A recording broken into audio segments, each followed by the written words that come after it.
Saya kaget, Hans nggak ada di dalam tenda.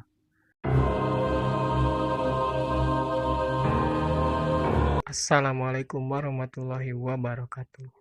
Kembali lagi bersama saya di MSTR Channel. Oke, pada kesempatan kali ini saya akan memberikan kisah horor, yakni pendakian di Gunung Gede. Penasaran dengan kisahnya? Tonton terus video ini, jangan di skip. Oke, buat teman-teman yang baru bergabung, jangan lupa like, comment, and share. Terima kasih. Oke, kita langsung ke videonya.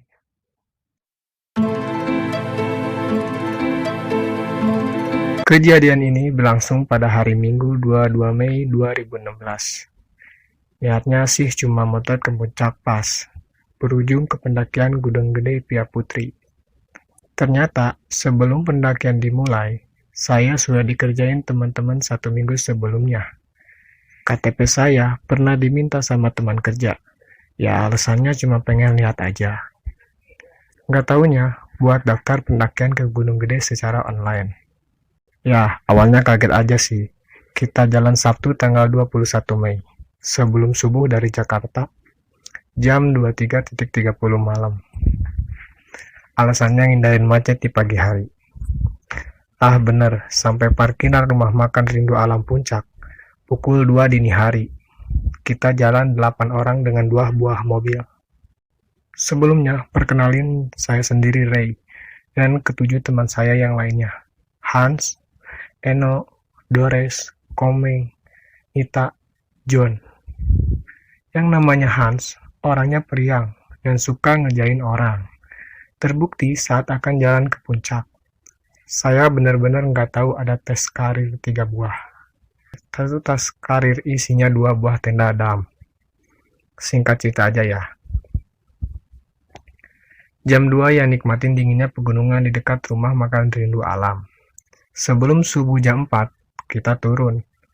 Tapi ke arah Cipanas Taman Bunga. Alasannya nyari masjid buat subuhan. Oke, saya turutin aja. Tapi, selesai subuhan, saya tertidur di mobil. Sampai pukul 7 dan terbangun di dekat rumah makan. Dan tempatnya agak asing banget buat saya. Ya, tempat itu lokasi pendakian Gunung Gede Pia Putri. Kita akhirnya semua sarapan di warung makan. Saya nggak taruh curiga sama sekali. Awalnya, kalau saat itu mau ada pendakian, emang nggak ada persiapan sama sekali. Saya cuma bawa tas selempang isinya kamera. 1 setel pakaian sholat, 1 setel raincoat, dan cuma pakai sendal jepit. Coba bayangin tuh, bener-bener nggak ada persiapan sama sekali. Nah, saya muter ke arah ladang dekat tempat Simaksi. Lokasinya enak buat motret pagi itu. Ditemani sama Eno. Saya sendiri belum sadar kalau saya diajak naik gunung.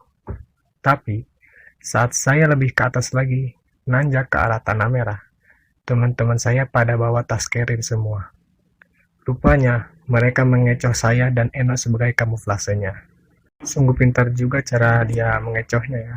Alhasil, pukul 9 pagi, kita mulai pendakian. Sepatu ukuran saya ternyata sudah dipersiapin semua oleh Dores dan Hans. Logistik sudah ada semua oleh Nita. Dan peralatan semua ada di UJ dan John. Saya cuma nanya ke mereka. Kan gue nggak bawa apa-apa, kata mereka. Udah, naik aja. Nah, sampai pos 1, pos 2, dan pos 3, kita semua mendaki nggak ada kejadian aneh apapun. Kalau nggak salah, pukul 2 kita break lama, sampai pukul 2:30 menit. Siangnya itu. Saya tunaikan zuhur di tanah agak miring, dengan wudhu dengan air aqua besar. Selepas pukul 14.30, kita lanjutin lagi perjalanan sampai ke alun-alun Surya Kencana. Tiba di sana pukul 17.30. Nah, di sini nih awal keanehan mulai terjadi. Saat masuk dari pintu timur alun-alun Surya Kencana, Eno deketin saya sambil berbisik. Gue dapet nih. Artinya itu menstruasi ya. Dan si Hans teriak sekencang-kencangnya banget di lapangan. Woi, gua dateng nih. Woi, gua dateng nih. Sampai 4 kali dia bilang gitu. Saya diam sejenak. manggil Nita buat nemenin Eno. Saya nunaikan asa, kemudian menghampiri Eno. Saya buka tenda nggak jauh dari pintu timur tersebut, tujuannya karena mau gelap.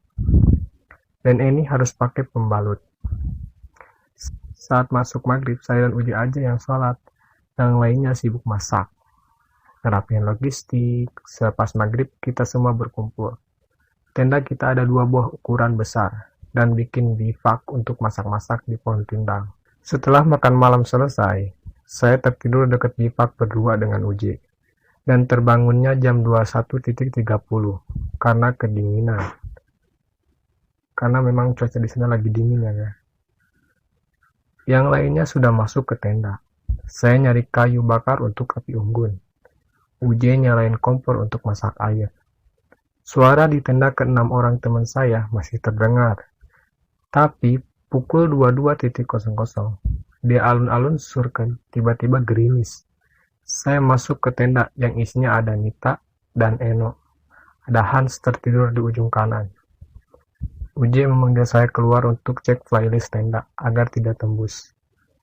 Saat itu, hujan mulai lebat pukul 22.10. Saya masuk ke tenda. Saya ngajak ngomong Nita. Obrolan curhatnya dia dengan mantan kekasihnya. Dan Eno duduk bersila di sebelah saya. Sementara, Hans masih tertidur.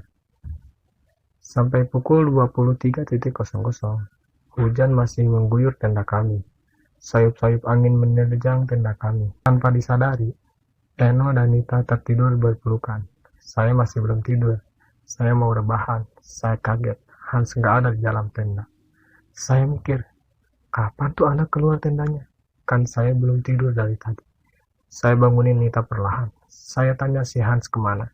Dia langsung bangun. Bukannya dia tidur, jawab Nita. Dalam hati saya, ini ada yang gak beres.